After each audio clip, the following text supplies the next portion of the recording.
toll in the Turkiye Syria earthquake has passed the 33,000 mark. Chances of finding survivors are fading. It's been almost a week since a 7.8 magnitude and 7.7 earthquake hit Turkey and Syria. Cities in the southern parts of Turkey and northern Syria have been flattened, leaving millions stranded.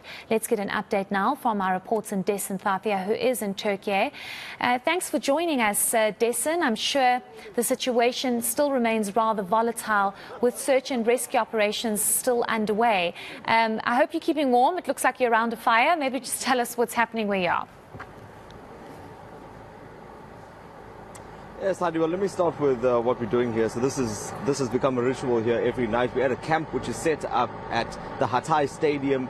I'm in the presence of some of those guardian angels that are working in the area, a very diverse team from the Gift of the Givers. They are the ones that are actually out on the field every single day going to these scenes. Today alone, the team visited more than 10 sites. And every single time we go out, we get a broader sense of how big this problem is. There are some areas that have still not been reached. Most of the apartment blocks, Heidi, I think you would remember from the visuals we've shown you, have been completely destroyed. And there are teams that are working on almost every corner, on every street. In some areas, it's just the community themselves that have gotten together and they've started digging. Now, you know, it's a time, Heidi, where things are extremely tense. Remember, this is very intricate work. It's crucial work that is being done by search and rescue teams, both the local ones and the international ones that have joined. But it's not as easy as going in and moving a few bricks and grabbing people. These are complete apartment blocks, sometimes 12 stories that have collapsed onto people that lived below. There is a lot of strategy, a lot of coordination that needs to take place, and obviously high-tech equipment that is being used. The team that's here that we are with was on, I can tell you about at least one of those scenes where it was believed that there could have been survivors, and this team had gone in and they had to then drill a hole and try to listen in to find out if anyone was in fact alive under that rubble. So as much as hope is fading, I can also tell you that some survivors have been found even as recently as today.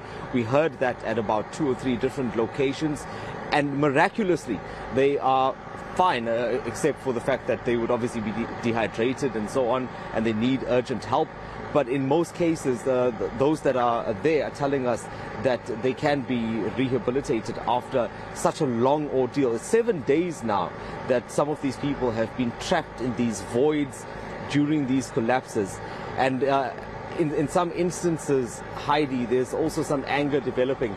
We spoke to community members that were gathered at these scenes who want answers. They want to know why their relatives have not been pulled out. And as I said at the start of this, it's simply not that easy. So tensions are high, there's a lot of emotion in the air, and people need lots of things. They need shelter at the same time that they're looking for their loved ones. They need aid.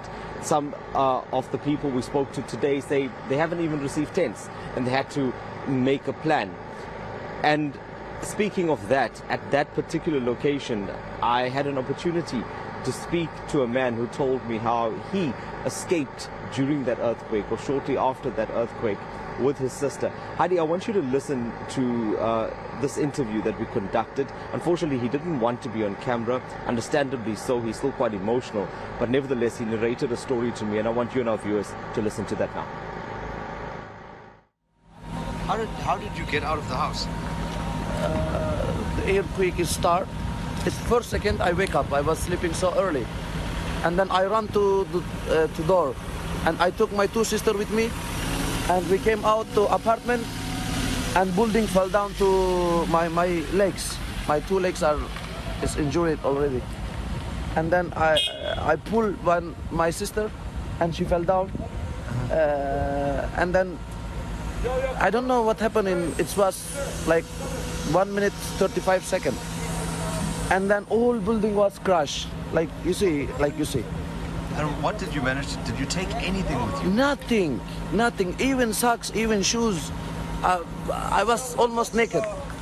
I was having nothing, only one pyjama down, and nothing, no phone, no card, no anything. I just came out, I tried to stay still alive with my two sisters. And it was raining and snowing mix, you know, it was together ice cold and a lot of rain. And we go the tree side there, we stay there around half hour. And then I take out 3 children from the 5th deck. Did they pass Yeah, away? yeah, no, they are still alive. The mother throw the children to me from 5th deck, and I take out 3, and mother and father, they are jumped. Yeah. Yeah, we took them also, and then we go to other side. There is one bazaar place, because it's closed place, you know, Yes. it's not getting rain. And then we start to wait. We don't know what we do. What happened? We have no idea, nothing. And where are you staying now? Now I'm outside. I have no place for the stay. You also lost your family members. Yes, my sister, my 2 nephews, and one of wife of my nephew. She was 8 months pregnant, and total 33 family member already died. Yeah. I'm so sorry, sir. I mean, I can't believe how strong you have to be. It's biggest in the world. They said. I don't know. But also standing here now and you're looking at a place where you used to live. I cannot explain my feeling. It's my heart's gonna be stopped. I don't know how can I explain. There is no words to explain. You told me that you know the people that they are taking out now. Yeah, there are 3 refugees. As 2 refugees, they are from Syria. They were so poor. They have a 4-room apartments. They was living in only one. They sleeping in the floor, and they have 1 children like 3 years old. She was waving hands always to me before the earthquake. And now we find them 3 all together. The father hugging wife and children. They try to save life, but we take out now.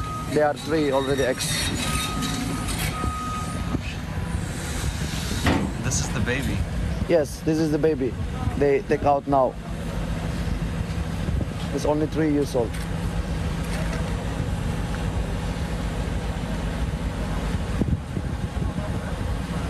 Yeah, the small bag is baby.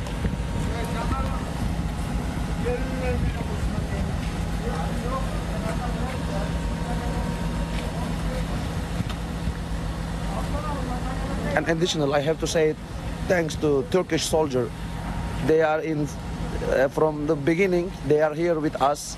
They give everything to us, like clothes, shoes. Like you see, Yes. I'm wearing soldier clothes, and they give to us everything: food, water. They are always here. They never let us alone. Do you have any hope that your family members will be found? We still searching my uncle's son, my uncle daughter. She have 5 children together. They are under what they calling. They are still underground, and we don't know. Maybe one chance, like we find now 5 people. You know, they are still alive today. 7 days. We find someone. Maybe I hope so. Oh, Dasen, what a heartbreaking interview that you did there. I can't even begin to imagine what it must feel like to see these rescue operations underway and seeing your neighbor or somebody that you would engage with every single day being recovered like that. It's truly devastating.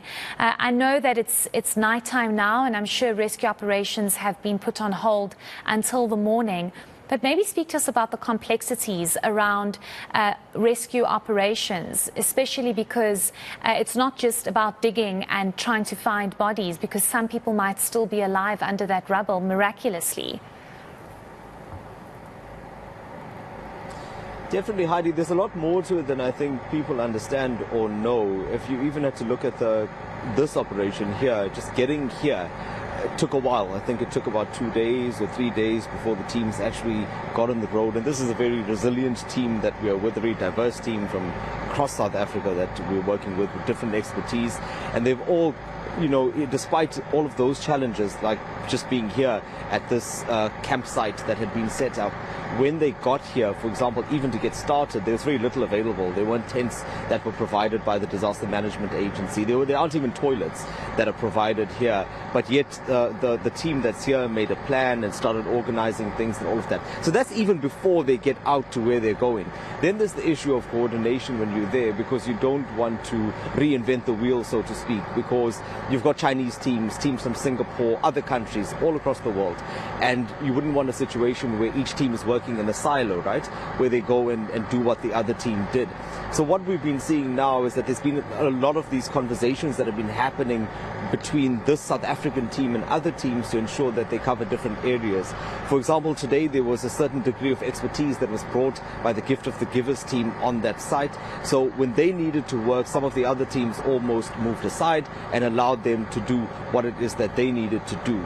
But again, they know when to go in, when to pull out.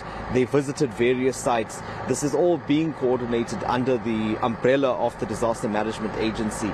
But despite all of this, and despite us knowing all of this, Heidi, it comes back to what I told you earlier. There are still very emotional people that are gathered around these scenes that want their relatives out as soon as possible. And one of those scenes, we were told that they were the family or those that were gathered around could hear their relatives for the first few days, and then it just stopped.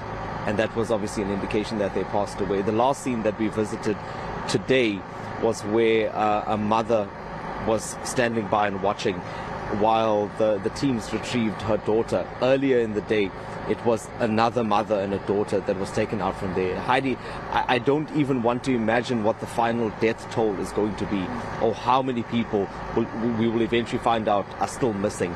It's because this entire city is reduced to rubble, almost the entire city, and there are many bodies that are under there. Some apartments, people are talking about 100 people, others they're talking about 500 people, and when you add it all together, it really makes you shudder. Definitely, and it's so difficult not to get rather emotional when you hear these stories and you hear how people have lost absolutely everything. But great work out there, Dasen, together with our colleague Linga and Dabambi. We wish you all the best, and we'll continue crossing to you. That was Dasen Thathia, who's out in Turkey.